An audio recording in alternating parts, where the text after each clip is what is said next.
Good evening friends, welcome back to my YouTube channel Himachal GK from Pongbet land. दोस्तों, इस video में हम India GK के प्रश्न डिस्कस करेंगे।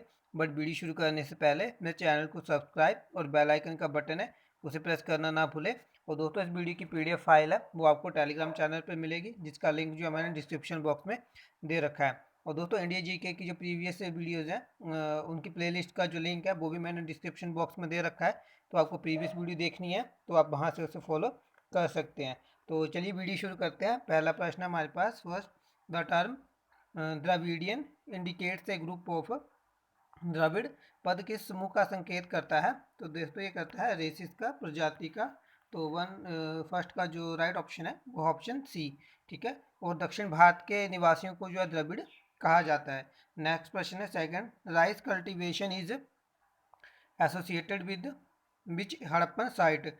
चावल का उत्पादन हड़प्पा के किस स्थल से संबंधित है? तो दोस्तों, वो है लोथल से। तो सेकंड का सी जो है वो राइट ऑप्शन है। सिंधु घाटी सभ्यता के रंगपुर एवं लोथल से चावल के दाने मिले थे, जिससे धान की खेती के होने का प्रमाण मिलता है। चावल के प्रथम साक्ष्य जो थे वो लोथल से ही प्राप्त हुए थे।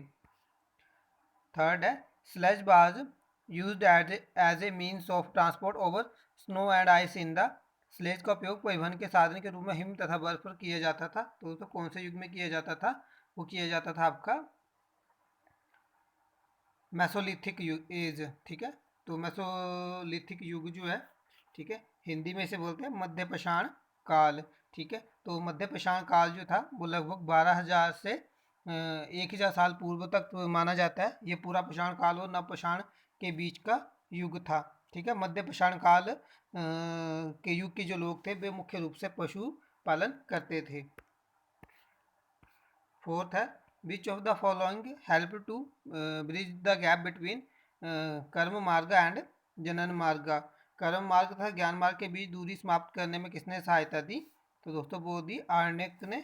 तो फोर्थ का जो सी है वो राइट ऑप्शन है। आर्ण्यक जो तो हिंदू धर्म के पवित्रम और सर्वोच्च ग्रंथ वेदों का गद्य वाला खंड है। Fifth, according to tradition how many Sangams were held. परंपरा अनुसार कितने संगम हुए थे? तो दोस्तों, 3 संगम हुए थे।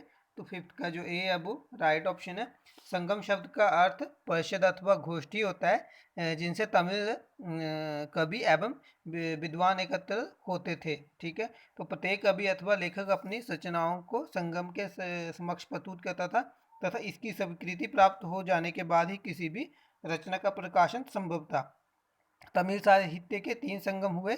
प्रथम संगम 4,440 वर्ष पूर्व मदुरा में अगस्त्य की अध्यक्षता में हुआ। दूसरा संगम कपाटपुरम में वो 3700 वर्ष पूर्व हुआ था। तीसरा संगम 1850 वर्ष पूर्व मदुरा में हुआ था। दोस्तों, ये दोनों स्थान मदुरा और कपाटपुरम जो है अब समुद्र में विलीन है। सिक्स है, the earliest extent of Buddhist stupa comes from. बौद्ध स्तूपों का प्राचीनतम अस्तित्व पाया गया है सॉरी, बौद्ध स्तूपों का प्राचीनतम अस्तित्व पाया गया है। तो दोस्तों, वो पाया गया है सारनाथ से। तो सिक्स का जो डी है वो राइट ऑप्शन है। भगवान बुद्ध ने अपना प्रथम उपदेश जो है वो सारनाथ में ही दिया था, ठीक है, जिसे कि बौद्ध ग्रंथों में धर्म चक्र प्रवर्तन कहा गया है। सारनाथ के महत्वपूर्ण स्पॉट में से एक है धमेक स्तूप। इस स्तूप का निर्माण सम्राट अशोक ने करवाया था। 7 है, after the death of Mahavira who became the head of the जैना चर्च। महावीर के अवसान के बाद जैन मंदिरों का प्रमुख कौन बना? तो वो बने थे भद्रबाहु। तो 7 का जो ए है वो राइट ऑप्शन है। भद्रबाहु के शिष्य दिगंबर यानी कि नगर रहने वाले कहलाते हैं, अभी भी हैं। 8 है, taxes collected in the Mauryan period varied from. Maurya काल में संग्रहित किया गया कर था। तो दोस्तों, वो ये था 1/4 to 1/6, एक चौथाई से एक छठांश। तो 8 का जो बी है वो राइट ऑप्शन है। 9 है, Kadambari was written by. Kadambari लिखी गई थी। तो दोस्तों, ये लिखी थी बाणभट्ट ने। तो 9 का ए जो है वो राइट ऑप्शन है। कदम्बरी बाणभट्ट द्वारा लिखी गई थी। ये संस्कृत में लिखा गया एक रोमांटिक उपन्यास था। उपन्यास बाणभट्ट के पुत्र भूषण भट्ट द्वारा पूरा किया गया था। बाणभट्ट हर्ष के दरबारी कवि थे। इन्होंने हर्षचरित की भी रचना की थी। बाणभट्ट के गुरु थे बरचू। नेक्स्ट क्वेश्चन है 10th, how many times did Mahmud of Ghaznavi invade India? Mahmud Ghaznavi ने कितनी बार भारत पर धावा बोला? तो दोस्तों वो बोला था इसने 17 बार जो है भारत पर आक्रमण किया था। तो 10th का जो ए है वो राइट ऑप्शन है। महमूद गजनवी ने भारत पर 17 बार आक्रमण किए। इसका प्रथम आक्रमण 1000 ईस्वी में हुआ और उसका अंतिम आक्रमण जो था इसने 1027 ईस्वी में किया था। 11 है, who defeated Humayun at the battle of Chausa in 1539? 1539 में चौसा के युद्ध में किसने हुमायूं को पराजित किया था? तो दोस्तों वो किया था शेर शाह ने। तो 11 का जो ए है वो राइट ऑप्शन है। चौसा का युद्ध 25 जून 1539 ईस्वी में शेर खां एवं हुमायूं के बीच हुआ था। इस युद्ध में शेर खां विजयी रहा। इसी युद्ध के बाद शेर खां ने शेर शाह की पदवी ग्रहण की थी। हुमायूं ने 4 युद्ध लड़े, 1531 में देवरा का, चौसा का 1539, बिलग्राम 1540 और सरहिंद का 1555। नेक्स्ट है 12, the most important part of the Maratha आर्मीज was? Maratha की सेना की सबसे महत्वपूर्ण अंग था। तो दोस्तों वो था आपका कैबलरी अश्वारोही थे। ठीक है, वो घोड़ों पर बैठ के जो है वो लड़ाई करते थे। तो 12 का जो बी है वो राइट ऑप्शन है। 13 है, Sikh leader Banda Bahadur was captured and executed during the reign of? Sikh नेता बंदा बहादुर को किसके शासनकाल के दौरान बंदी बनाया गया और फांसी पर लटकाया गया? दोस्तों लटकाया गया था फरूक खसियर। ठीक है, फर्स्ट जो है इसके कार्यकाल में। तो 13 का जो ए है वो राइट ऑप्शन है। ठीक है, दोस्तों बंदा बहादुर का जन्म 1670 में पुंछ जिले के रजौली गांव में हुआ था। इनके बचपन का नाम लक्ष्मण दास था। इनके पिता रामदेव भारद्वाज राजपूत थे। बंदा का उद्देश्य पंजाब में एक सिख साम्राज्य स्थापित करना था। इसके लिए उन्होंने लोहगढ़ को राजधानी बनाया। इन्होंने गुरु नानक एवं गुरु गोविंद सिंह के नाम के सिक्के चलवाए। बंदा ने सरहिंद के मुगल फौजदार वजीर खां की हत्या कर दी थी। मुगल बादशाह फरूक खशियर के आदेश पर 1716 ईस्वी में बंदा सिंह को गुरदासपुर नामक स्थान पर पकड़कर मौत के घाट उतार दिया गया। शाहदरा कत्लगढ़ी के नाम से विख्यात है, जहां बंदा ने हजारों मुगल सैनिकों को मौत के घाट उतार दिया था। बंदा की मृत्यु के बाद सिख कई छोटे छोटे टुकड़ों में बट गए थे। 1748 में नवाब करपूर सिंह की पहल पर सभी सिख टुकड़ियों को दल खालसा में विलय हुआ। ठीक है, दल खालसा को जस्सा सिंह आहलूवालिया के नेतृत्व में रखा गया, जिसे बाद में बाहर दलों को विभाजित किया गया। इसे मिसल कहा गया है। 14 है, the first telegraph line was introduced in which year? किस वर्ष में प्रथम टेलीग्राफ लाइन का प्रारंभ हुआ? तो दोस्तों ये हुआ था 1853 में। तो 14 का ए जो है वो राइट ऑप्शन है। दोस्तों लॉर्ड डलहौजी के कार्यकाल में 1853 ईस्वी में कलकत्ता एवं आगरा के बीच पहली बार बिजली से संचालित तार सेवा शुरू की गई थी। 15 है, प्रार्थना समाज वाज एस्टेब्लिश्ड बाय? प्रार्थना समाज की स्थापना किसने की थी? तो दोस्तों एम.जी. रनाडे तथा आत्माराम पांडुरंग और इनके साथ देवेंद्र नाथ ठाकुर ने 1767 ईस्वी में जो है प्रार्थना समाज की स्थापना की थी।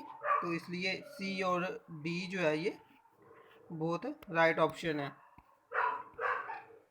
नेक्स्ट क्वेश्चन है 16, Kol uprising started in which region in India? भारतीय किस क्षेत्र में कोल विद्रोह आरंभ हुआ था? तो दोस्तों ये हुआ था आपका छोटा नागपुर में।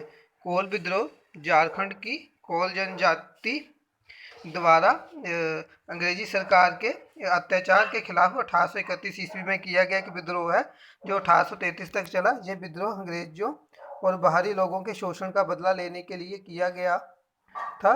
मुंडा, उराव, भूमिज और हो आदिवासियों को अंग्रेजों द्वारा कोल कहा जाता था। इस जाति के लोग छोटा नागपुर के पठार इलाकों में सदियों से शांतिपूर्ण रहते आए थे। उनकी जीविका का मुख्य आधार खेती और जंगल थे। तो 16 का जो ए है वो राइट ऑप्शन है, छोटा नागपुर। 17 है, first Indian civil servant was? प्रथम भारतीय सिविल सर्वेंट था। तो दोस्तों वो थे आपके एस.एन. बनर्जी। जो सी जो है वो राइट ऑप्शन है 17 का। सत्येंद्र नाथ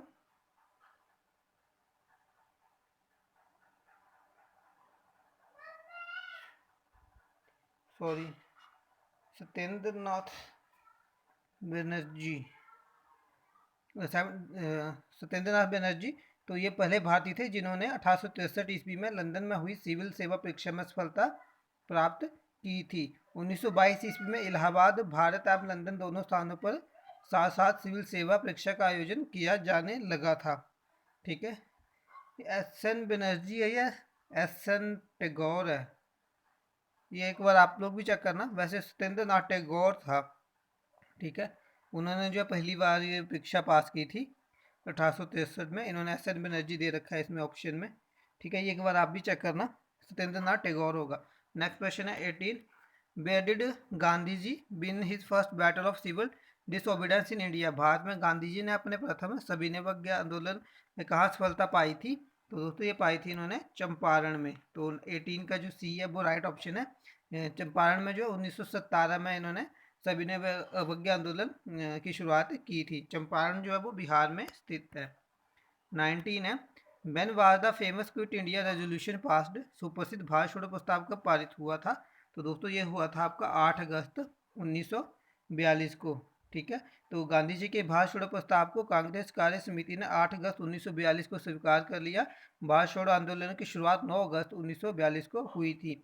इस आंदोलन में गांधी जी ने करो या मरो का नारा दिया था। 20 है, the president of the national liberal federation was. National liberal federation का अध्यक्ष कौन था? तो दोस्तों ये थे आपके सुरेंद्र नाथ बनर्जी, एस एन बनर्जी। 1919 में इन्होंने इसकी स्थापना की थी। तो 20 का सी वो राइट ऑप्शन है। 21 है, the overall thickness of the earth crust range from. भूपट्टी की समग्र मोटाई का प्रास है। तो दोस्तों ये होगा 16 से 50 किलोमीटर। तो 21 का जो ए है वो राइट ऑप्शन है। पृथ्वी के ऊपरी भाग को भूपट्टी कहते हैं, क्रस्ट कहते हैं। यह मुख्यतः विशाल चट्टानों से बना है। इसके दो भाग हैं, सियाल और सीमा। सियाल क्षेत्र में सिलिकॉन एवं एल्यूमिनियम तथा सीमा क्षेत्र में सिलिकॉन एवं मैग्नीशियम की बहुलता यानी अधिकता पाई जाती है। क्रस्ट भाग का औसत घनत्व 2.7 ग्राम सेंटीमीटर क्यूब है। 22 है, चाक इज एन एग्जाम्पल ऑफ। चाक एक उदाहरण है। तो दोस्तों ये कार्बोनेट रॉक का उदाहरण है। तो 22 का सी जो है वो राइट ऑप्शन है, कार्बोनेट शेल। 23 है, Ganga delta is an example of. Ganga का डेल्टा एक उदाहरण है। तो दोस्तों ये है आपका आर्क्यूएट डेल्टा, चापाकार डेल्टा। तो 23 का ए जो है वो राइट ऑप्शन है। चापाकार या आर्कुलेट का मतलब होता है त्रिभुजाकार। ठीक है, इसका डेल्टा जो है वो त्रिभुज आकार के जैसा है। 24 है, the temperate cyclones move in. Temperate cyclone गतिमान होता है। तो दोस्तों ये आपका गतिमान होता है पूर्व दिशा में, ईस्टर्ली डायरेक्शन। तो 24 का बी जो है वो राइट ऑप्शन है। 25 है, which type of climatic reason has the least temperature range. किस प्रकार के जलवायु क्षेत्र में निम्नतम तापमान प्रास पाया जाता है? तो दोस्तों ये आपका पाया जाता है इक्वेटोरियल टाइप भूमध्य प्रकार में। तो 25 का ए जो है वो राइट ऑप्शन है। 26 है, the average depth of the Indian ocean is. Hind महासागर की औसत गहराई है। तो दोस्तों ये आपकी 4000 मीटर। तो 26 का ए जो है वो राइट ऑप्शन है। 27 है, salinity of sea water is highest at. समुद्री जल की लवणता उच्चतम है। तो दोस्तों ये होगी आपकी ट्रॉपिक्स पर, उष्ण कटिबंध पर। तो 27 का जो सी है वो राइट ऑप्शन है। 28 है, high tides are also called. उच्च ज्वार को यही भी कहा जाता है। तो दोस्तों उच्च ज्वार को जो स्प्रिंग टाइड्स, बृहद ज्वार भी कहा जाता है। तो 28 का सी जो है वो राइट ऑप्शन है। 29 है, who is referred as producer in marine ecosystem. समुद्रिक पारिस्थितिकी तंत्र में किसे उत्पादक कहा जाता है? तो दोस्तों ये कहा जाता है आपका फाइटोप्लैंक्टन्स। ठीक है, प्राणी पलवक। तो 29 का जो सी है वो राइट ऑप्शन है। 30 है, which is not a method of solid waste management. ठोस अपशिष्ट प्रबंधन की विधि कौन सी नहीं है? कौन सी नहीं है? ठीक है, तो नन ऑफ दीस होगा इसमें, इनमें से कोई नहीं। इसको समझना पड़ेगा कौन सी नहीं है। तो इसका मतलब है कि इनमें से कौन सी विधि जो है जो यूज़ नहीं होती सॉलिड वेस्ट मैनेजमेंट में। ठीक है, तो ये सारी हैं। ठीक है, कौन सी नहीं पूछा गया है। तो ठीक है, तो इनमें जो सारी जो यूज़ होती हैं ठोस सॉलिड मेटल को प्रबंध करने के लिए। ठीक है, तो इसलिए इसका नन ऑफ दिस होगा, यानी इसमें कोई भी ऐसी नहीं जिससे कि हम बोल सकें कि इसका यूज़ नहीं होता।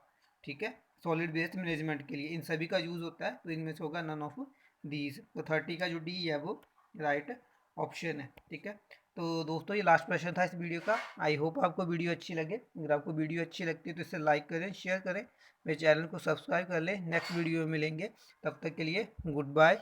जय हिंद, जय भारत, जय हिमाचल।